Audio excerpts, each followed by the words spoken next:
Luc, chapitre 24. Le dimanche, elles se rendirent au tombeau de grand matin avec quelques autres en apportant les aromates qu'elles avaient préparés.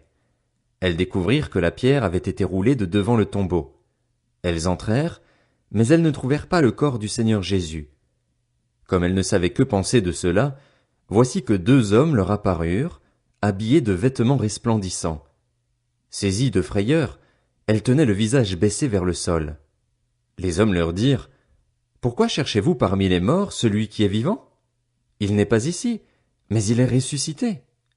Souvenez-vous de ce qu'il vous a dit, lorsqu'il était encore en Galilée. Il faut que le Fils de l'homme soit livré entre les mains des pécheurs, qu'il soit crucifié et qu'il ressuscite le troisième jour.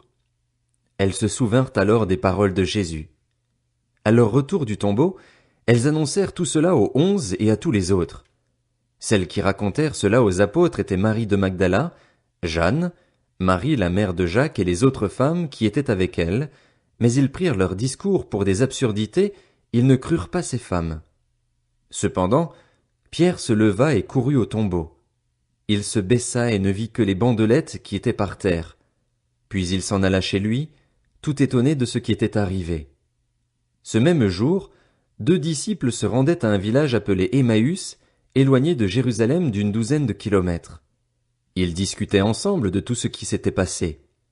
Pendant qu'ils parlaient et discutaient, Jésus lui-même s'approcha et fit route avec eux, mais leurs yeux étaient empêchés de le reconnaître. Il leur dit: De quoi parlez-vous en marchant, pour avoir l'air si triste? L'un d'eux, un dénommé Cléopas, lui répondit: Es-tu le seul en séjour à Jérusalem qui ne sache pas ce qui y est arrivé ces jours-ci? Quoi? Leur dit-il. Ils lui répondirent: Ce qui est arrivé à Jésus de Nazareth, qui était un prophète puissant en actes et en paroles devant Dieu et devant tout le peuple, et comment les chefs des prêtres et nos magistrats l'ont fait arrêter pour qu'il soit condamné à mort et l'ont crucifié. Nous espérions que ce serait lui qui délivrerait Israël, mais avec tout cela, voici déjà le 3e jour que ces événements se sont produits. Il est vrai que quelques femmes de notre groupe nous ont beaucoup étonnés. Elles se sont rendues de grand matin au tombeau et n'ont pas trouvé son corps. Elles sont venues dire que des anges leur sont apparus et ont annoncé qu'il est vivant.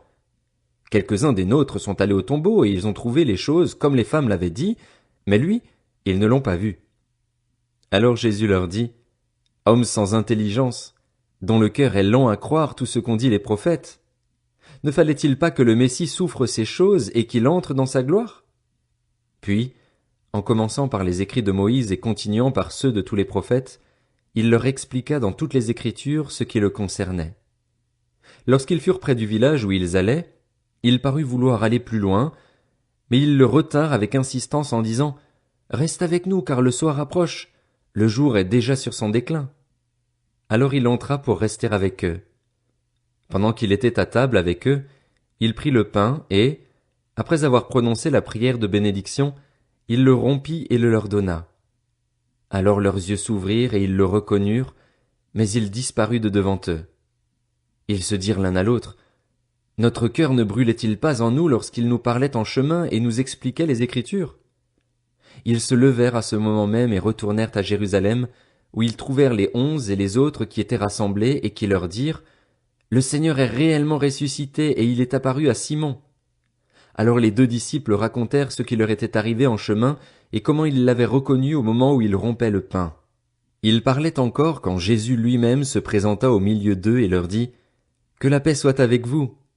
Saisis de frayeur et d'épouvante, ils croyaient voir un esprit, mais il leur dit: Pourquoi êtes-vous troublés et pourquoi de pareilles pensées surgissent-elles dans votre cœur? Regardez mes mains et mes pieds, c'est bien moi. Touchez-moi et regardez. Un esprit n'a ni chair ni eau comme, vous le voyez bien, j'en ai. En disant cela, il leur montra ses mains et ses pieds. Cependant, dans leur joie, ils ne croyaient pas encore et ils étaient dans l'étonnement. Alors il leur dit: Avez-vous ici quelque chose à manger? Ils lui présentèrent un morceau de poisson grillé et un rayon de miel. Il en prit et mangea devant eux. Puis il leur dit: C'est ce que je vous disais lorsque j'étais encore avec vous.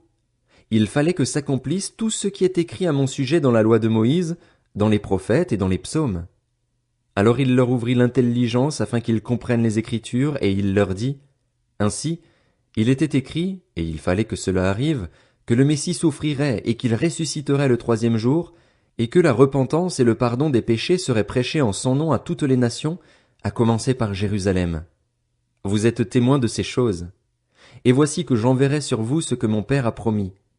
Quant à vous, restez dans la ville de Jérusalem jusqu'à ce que vous soyez revêtus de la puissance d'en haut. Il les conduisit jusque vers Béthanie, puis il leva les mains et les bénit. Pendant qu'il les bénissait, il les quitta et fut enlevé au ciel. Quant à eux, après l'avoir adoré, ils retournèrent à Jérusalem remplis d'une grande joie. Ils étaient constamment dans le temple, louant et bénissant Dieu.